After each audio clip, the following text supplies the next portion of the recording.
Hello and happy Wednesday. It's great to be with you. I'm just filling in for Pastor Christy today, who's unavailable, and I'm going to continue our study in Acts. We're in Acts 17 today.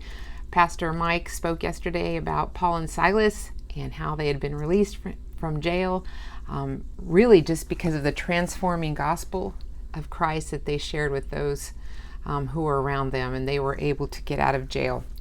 So let's start with verse 1 of chapter 17. When they had passed through Amphipolis and Apollonia, they came to Thessalonica, where there was a Jewish synagogue. So not all the towns had Jewish synagogues, but Paul liked to find the synagogues, found that was a great place to start conversation and discussion, great place to bring the gospel. As his custom was, Paul went into the synagogue, and on 3 Sabbath days he reasoned with them from the scriptures. So I'm sure this reasoning was a lot of debate, and he was using scripture to support the gospel, the fact that Jesus was the Messiah, and how that was supported by scripture. So he was reasoning with them from the scriptures, explaining and proving that the Christ had to suffer and rise from the dead.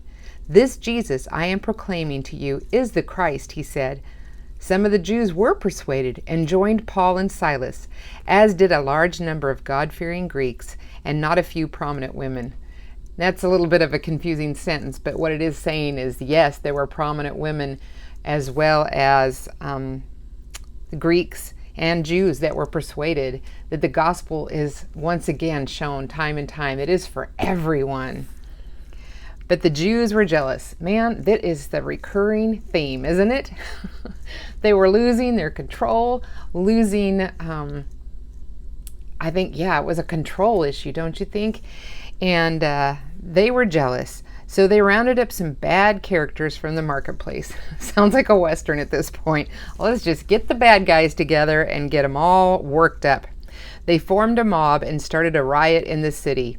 They rushed to Jason's house in search of Paul and Silas. So apparently Jason is their host, or was their host, where Paul and Silas had been staying.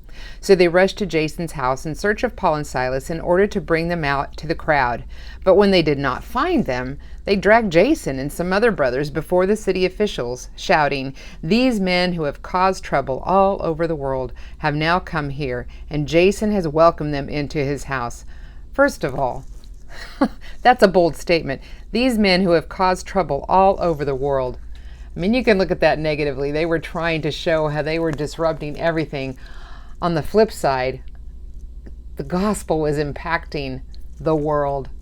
That what they were doing in obedience to Christ was making a difference. And even these Jewish leaders who were so against them were really just testifying that they were changing things. The gospel was changing things, that these men were being used by God to create change. So let's see. These men who have caused trouble all over the world have now come here, and Jason has welcomed them into his house. They are all defying Caesar's decrees, saying that there is another king, one called Jesus. When they heard this, the crowd and the city officials were thrown into turmoil. Then they made Jason and the others post bond and let them go.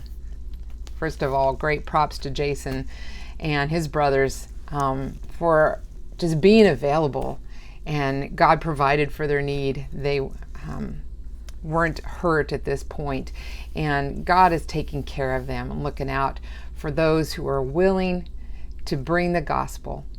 I hope that you will be peacemakers. I remember Pastor preaching before about what kind of a vessel are you? What do you carry? Do you carry water, or do you carry gasoline to the fire?